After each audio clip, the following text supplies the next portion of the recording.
Hello friends, చూడండి టమాటా వంకాయలు ఉడకపెట్టి దాన్ని బజ్జీ చేస్తున్నానండి. 4 టమాటో, 5 వంకాయలు, ఒక 7 ఎండుమిర్చి. దీన్ని బాగా ఉడకపెట్టుకోవాలండి.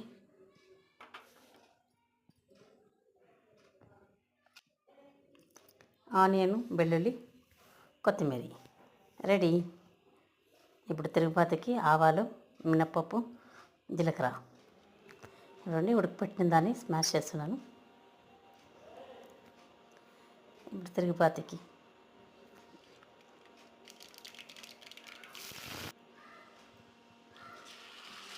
అంతే, ఎంతో ఈజీగా అయ్యే వంకాయ బజ్జీ రెడీ. ముద్దకైనా చపాతీకైనా చాలా బాగుంటుందండి.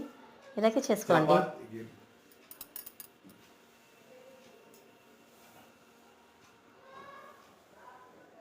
పెసరట్టుకి ఇంకా చాలా బాగుంటుందండి.